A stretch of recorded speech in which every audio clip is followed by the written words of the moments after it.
KwaZulu-Natal remains the country's COVID-19 epicenter with the highest number of active cases.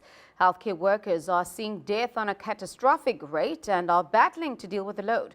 We take you into a Durban private hospital for an exclusive behind-the-scenes look into their COVID-19 fight. Nabila Sheikh filed this report.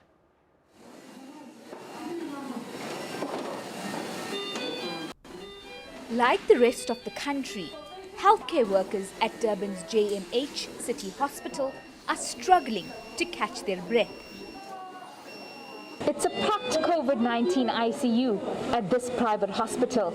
And while doctors and nurses say they're glad to see a slight decrease in admissions over the last week, they're still under immense pressure.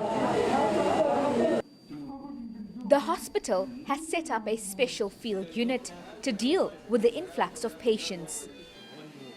We've seen a virulent strain of the virus that has ravaged our communities. It's created untold despair and death, a lot of it from patients and people's behavior. So as much as we are trying to do our best and help as many people as we can, we know we can't help everyone. KwaZulu-Natal has had more COVID-19 related deaths over the last few days compared to the rest of the country. We've had young patients come in, pass away on ventilators. We've had colleagues get sick. We've had staff that have worked for years, almost a decade, that have gotten COVID the second time and have passed on from getting the virus the second time.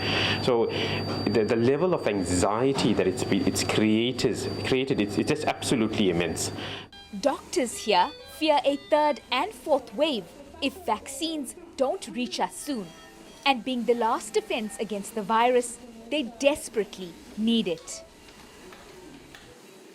Government has told us that this vaccine is going to be available to healthcare workers by the end of January. It's now 8 to 9 days before the end of January, and we haven't really heard about what or when we're going to get this. So there's been lots of talk about appreciation of healthcare workers. I think it's now left to government to show us that they really appreciate us by getting us this vaccine on time.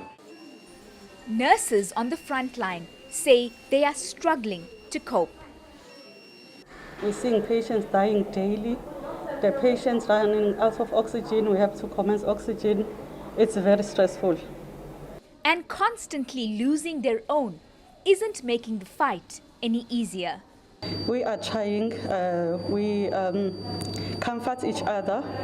If we are feeling very tired, you go and rest for a while and come back.